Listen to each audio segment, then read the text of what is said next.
For years, a team of anthropologists tracked the daily hunting trips of the Hadza, a community of foragers near Lake Eyasi in northern Tanzania. What they found upended a very old assumption about how humans used to eat. A Hadza hunter chasing large game, kudu, giraffe, buffalo, came home successful, on average, once in every 45 attempts. 44 times out of 45, he walked back into camp with absolutely nothing. For most of human history, hunting wasn't a reliable way to get dinner. It was closer to a rigged lottery, and the real survival skill was never the kill itself. It was everything that happened in the hours, days, and sometimes months after missing it. Researchers Kristen Hawkes, James O'Connell, and Nicholas Blurton Jones spent years in the 1980s measuring exactly how bad those odds were. Working near Lake Eyasi, they calculated that on any given day, a Hadza hunter targeting large animals faced a failure risk of at least 96%. Big game hunters could expect roughly 45 days of nothing for every one successful kill. Here's the part that shouldn't make sense. While tracking big game, these same hunters routinely walked past smaller, much easier targets,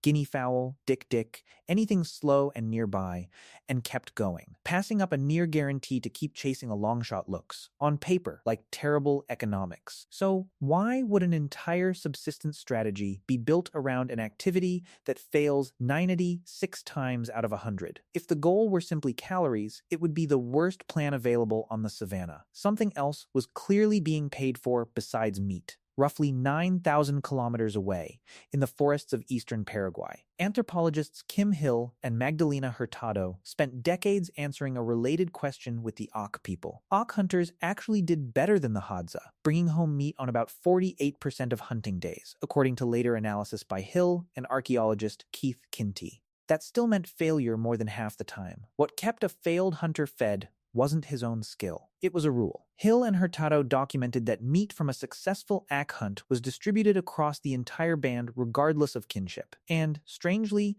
the hunter who made the kill often had no say in how his own catch was divided. The logic only makes sense in reverse. Today's successful hunter feeds today's failed one. Tomorrow, the roles usually flip. Bad luck, in other words, had already been budgeted for, decades before anyone would think to call it insurance. But what happens when the bad luck isn't a single missed hunt? What happens when it's a whole season? That budget could stretch even further. In the Kalahari, in the Dobie and KK region of northeastern Botswana, anthropologist Polly Wiesner spent years starting in 1973 mapping something the Jew-Hawansi people called hxaro, a web of long-term gift partnerships built from beads, arrows, and blankets, stretching across as much as 200 kilometers of desert. Hxaro wasn't really about the gifts. It functioned as a favor bank with no interest rate and an extremely long memory. If a hunter's home territory dried up or illness took him out of the hunt for a season, hxaro partners elsewhere owed him hospitality, food, even a new place to live. Local bad luck stopped being a purely local problem. Sharing food and calling in favors solved the practical side of failure.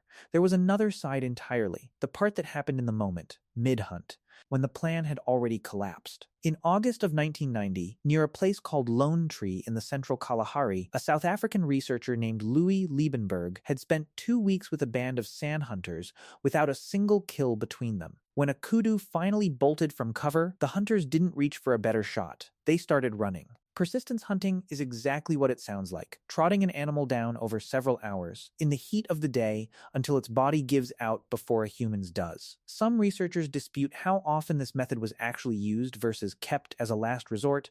That debate isn't fully settled. What isn't disputed is the mental work behind it. Liebenberg spent decades arguing that the tracking involved wasn't just following footprints in sand. It required constructing a hypothesis about where an unseen animal was heading, testing it against the next set of tracks, and revising it when wrong. One footprint at a time. Liebenberg later proposed that this kind of speculative tracking, building a testable guess, checking it against evidence, discarding it when it failed, might be the distant ancestor of scientific reasoning itself. Not every culture treated repeated failure as a puzzle to be solved with logistics or tracking. In the 1920s, on the 5th Thule expedition across the Canadian Arctic, Danish explorer Knud Rasmussen spent time with an Iglulik shaman named Awa, who explained what happened when the seals stopped coming. Failure, in this worldview, wasn't random. It meant Sedna, the spirit governing the sea, had been offended by some broken rule, and it was the shaman's task to travel to her in trance and comb the anger out of her tangled hair while the community confessed what had gone wrong.